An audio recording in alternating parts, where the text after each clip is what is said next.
Hi guys, Danielle here from GetTestObsessed.com, and today I want to bring to you a brief video tutorial about words and phrases related to lying and dishonesty.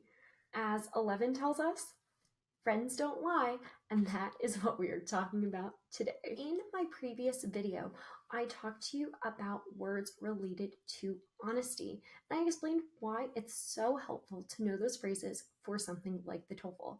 You might encounter these words on independent speaking and writing prompts. They might come up in psychology style passages, so there are a lot of reasons why you'll want to be familiar with these words.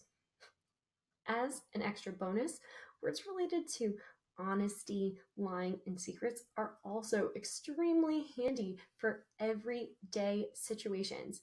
If somebody is telling you information, you'll want to make sure that you understand the phrase that they're using, especially if it comes to these important and often sensitive topics. So the first thing that we're going to do is go over a few collocations with the word lie. Remember, a collocation is just a series of words that are frequently found together, so you want to be familiar with them in order to make sure you sound as natural as possible. That way, you'll have an easier time recognizing when people are using certain words and phrases. The first is to tell a lie. Notice we don't say you say a lie. That would be really, really awkward to a native speaker. Instead, we always use the verb tell if you are going to be delivering a lie to another person. If you are talking about receiving that information and knowing that it's a lie, you might want to use the verb detect. If you detect something is a lie, that means that you realize that it is untrue right from the start. These next few phrases are all grouped together. We have a word describing the lie. In the first case, deliberate, then blatant, obvious, and transparent are all used to explain that something is very, very clearly a lie. It's almost like that person didn't even try. It is so obvious that they are telling you something that is false. The last word that we have in that list of adjective plus noun with lie is the word elaborate. If something is an elaborate lie, it means that it is really complex and complicated. Maybe there are layers and layers and layers, or it's something that they have been building on for a very long time, in which case you are indicating it with the word elaborate. It doesn't mean, like the rest of those phrases, that it was easy to spot that it was a lie. Instead, it just means that it was extensive in scope. The next collocation I want to talk about is to believe a lie. If you hear the information and you have no reason to distrust it, you can say that you believe it or that you buy it.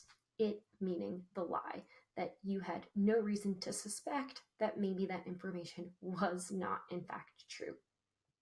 The last collocation that I have is to live a lie. That means that for years and years and years, you are lying to yourself in some way by acting one way even though you feel a different way. So if you maybe pursued a job or career that you didn't truly like, for example, maybe you would say you are living a lie. So up next, we have a few casual phrases as well as some academic words related to lies. Now, some of these phrases actually have the word lie right in it, but most of them are just connected back to lying in some way.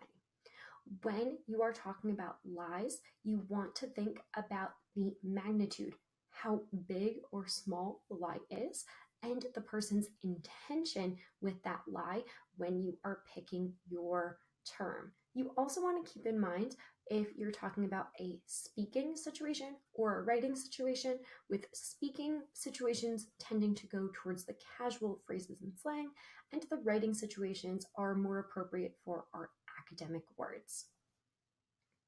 So the first two in our casual phrase list, white lie and fib, are two that go hand in hand.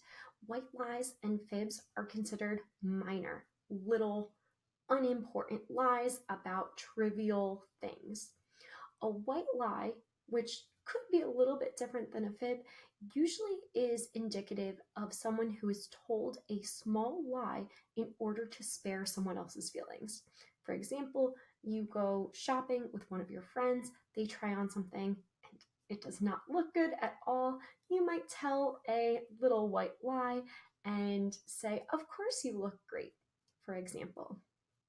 The third one on our list, to be full of it, is definitely not something I think you'll hear on the TOEFL, but it is so important for life after the exam that I've decided to include it. If you say that the other person is full of it, it means that you do not believe anything that they say, and it's kind of insulting. So make sure that you are using it carefully and only in appropriate situations and when it is called for. It is really, really common to hear people say this. Sometimes they even take it more extremely and put some sort of a curse word in there.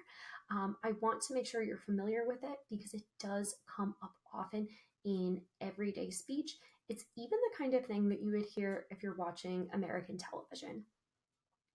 Another set of phrases related to lies, underhanded, two-faced, and crafty, are all words you can use to describe someone who is a liar.